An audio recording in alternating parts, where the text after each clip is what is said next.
Hi, this is BB. Um, I think when it comes to these gang stalking or people who are just using a bunch of people who are just willing to do anything for a fast buck, basically, or easy money, or who lets themselves be used by these perpetrators.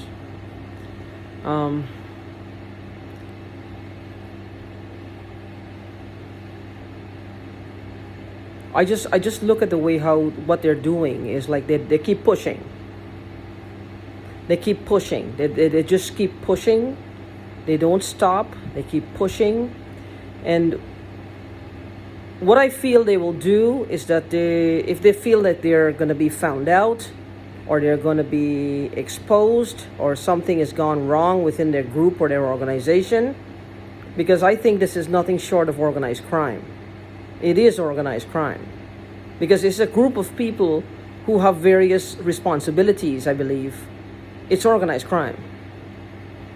Whether it's 2 people, whether it's 3 people, whether it's 4 people or 10 people or 50 people, it's still organized crime. Because if they can outsource, if they can pay people to mess with people and cause disruptions in people's lives, that's organized crime. They're outsourcing, they're hiring people. They've got people literally on their payroll. So one of the things they will do is, if they're being exposed or about to be exposed or fear of being exposed, is that they will single out somebody from within whoever they're doing this to. They will single out an individual who is most likely to be taken seriously by law enforcement. And they will push that person to the max, to see what's going to happen. They will relentlessly push them to have them looking everywhere, digging in under every rock, every stone, in every nook and cranny, engaging every possible facet of law enforcement out there, just to see what they're going to believe, what they're going to look at, what they're not going to believe, what they're not going to look at, what they will just ignore completely, what they will just think it's just garbage, it's just rubbish, it's stupid, what is just a scam, it's just a whatever, and then they just, they push you to see what will happen. But when that happens, I believe it's because something has interrupted what they're doing normally. There's something that caused a disruption within their group, their members, that is making them a little uneasy to know, well, what is the law enforcement going to believe? What are they going to say? Are they going to take her seriously? Are they going to take him seriously? What are they going to do? I don't know. I believe sometimes there's no honesty. Like I always said, there's no honor amongst thieves. They will turn on each other. And if one of them gets arrested for some reason that's unknown to his whole lifestyle of gang stalking or terrorizing people or stealing on a very I don't know the correct terminology, but on a level of not just pilfering $20 out of your purse, but organized crime level. They could be, for some reason, something happens and they're just taken out of commission. They could die, Then you might have another member of the gang stepping into his or her shoes and wanting to just take over everything, and then wanting to see, pushing people, doing all kinds of things. This is organized crime. In my opinion, it is organized crime. Because like I said, I don't know what constitutes organized crime. When does the police or the law enforcement decide that something is organized crime? When do they decide that, well, this is organized crime or that is organized crime? How many people are involved? How many levels? What are their roles? How far-reaching it is? How many times they've committed these crimes? I guess, I don't know. But they step into these roles and they just start, testing people, testing the victims to see what they're going to buy, what they're not going to buy into, how they will react to certain things. And I don't know. I don't know why, though. I mean, this almost I know it's going to sound really bad, but this almost makes you long for the days when they would just steal from you and leave you alone. Can you imagine what's happening to us when we're praying for the day when they'll just steal from you and leave you alone?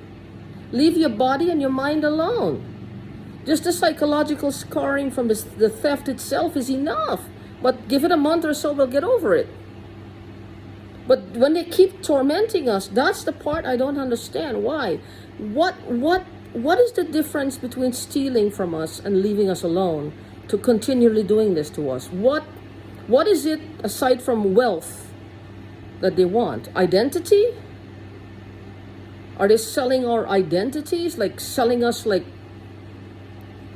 just selling us like, okay, well, this person, well, look, me, I'll use myself as an example. Jane Doe, right? I have an assets maybe worth $1,000. I'm just gonna say $1,000. Well, she has all these assets worth of $1,000. You can buy everything, all her paperwork, everything, selling me like a piece of cattle now to the highest bidder, and they give her $400 or $200 or $100, or they give him $600 or $500 or whatever, and it's gone. Then what are they going to do with me?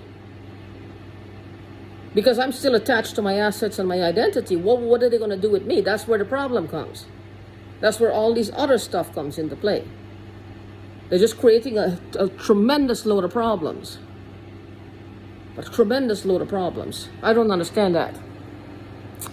I believe if they can get all of us locked up, or they can get all of us, they can set us up for where we just go to the freaking gas chamber, or we could just die of a heart attack, or those of us who are here just on a green card, that we could do, they could pin something on us, get us deported, anything at all. Anything at all. Maybe we have established businesses. Maybe we have things that, has assets. Maybe we have liquid cash. Maybe we have stuff that's worth money. I don't know. I mean, that's one possibility. That's one possibility of what they're doing. I don't know. That's one possibility of what is possible out there. But that's, to me, would call for organized crime. That's organized crime. That's not two people. That's more than just a two-person operation. There has to be a group of people doing that. But I just look at how they do, and the more, if they're watching us and they're just savoring and enjoying the closed doors that we're encountering, the people, nobody seems to take us. They're just not taking us seriously. They're just hoping that they'll just die away. They're not actively looking into anything to that, they're not deeming it worthy to look into at any level. I mean, you can fall down and just die, and they'll just bury you. That'll be it. Your story dies with you. You can't defend yourself anymore. Not that you need to, but you can't point fingers, nor can you defend yourself. You can't say, well, no, I didn't do that. I wasn't there. Who knows where you've been? The thing is, people use people for all kinds of things. They pick people out from a group or at random, like this. I don't know how they pick them. I think that might have a major part. And when all of this will become a real problem to law enforcement, one of the things they're going to look at is where they're finding these people. Are our names in a book somewhere, in a database somewhere? Where are they finding us? How are they knowing who to pick on? There's a lot of people in the US and in the world. We're 8 billion people, right? Or almost. How are they picking us? What's their criteria for picking us? How are they picking us? How did they pick me? I don't know. But these are interesting questions. How are they picking us? I don't know. But anyway, I have a frog in my throat. And I just look at how they just relish. I'm sure they're relishing in the thought that we're just hitting closed door after closed door after closed door after closed door. Nobody's doing anything. Nobody's doing anything. Everybody's in a let's wait and see mode. No active, nothing active. Everybody's in a wait and see mode. You could be dying and they're waiting and see it. They're not doing anything. But you know what? Sometimes I wish like I had some magic word to say to make this all better for myself and for those, and if one person listens to this video. Unfortunately, I don't have any magic word or any magic wand that I can wave and make it all better in a heartbeat. Because I do believe in magic, I do believe in spirituality. But what I know is that we're not dealing with spirit here. We're dealing with living people. Living people with agendas, and it's a bunch of them against one person. That's not fair, but that's called life. Lifestyle they introduced us to.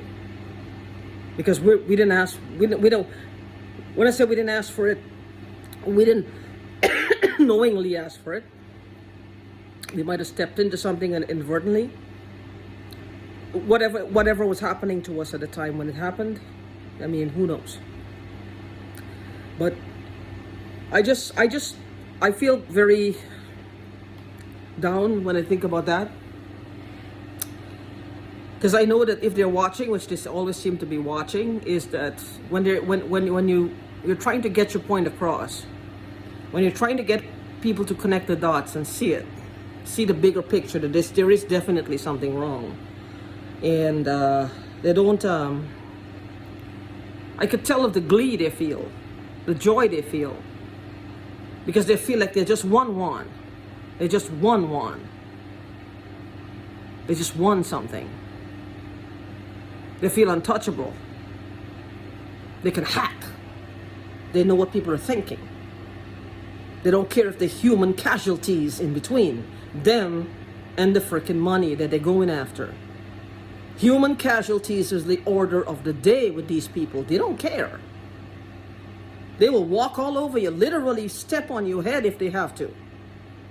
They just want big money, big bucks, big money. They're not like a set $20 pilfering from the purse, or seeing somebody has a 20 there and they're picking it up, or 100 there and they're picking it up. We're talking big ass money, and that's pretty much what these are going after. So, like I said before in the video, it's like if they want big money, like they want my $1,000, right? But I'm still alive and it's still attached to my name. How are they gonna get it? One way is to make sure I'm not here anymore. I don't know.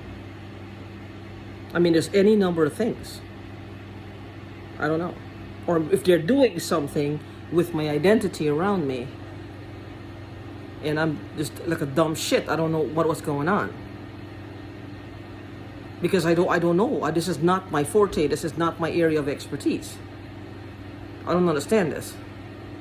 So, to just do whatever they want, to follow me around and, have people just do this while everything else is happening. But I guess sometimes part of the gang stalking is it's like herding us like cattle. It's like herding us like cattle. This is how I feel. Like I'm in a cage, and they have these cowpokes, and they're poking me 24 hours a day. How many of you have felt this way? It's not pretty, is it? But what do we do? What do we do? I don't know. This is the hardest part. I don't know what to do, and I wish I knew what to do. Because it doesn't show any signs of stopping. They're only going to stop when I'm dead, maybe. Whatever they're desperate to get, it's a lot. I don't know. I don't understand this. I don't understand. But if you can think of anything that can actually help my situation, please feel free to let me know. I appreciate it.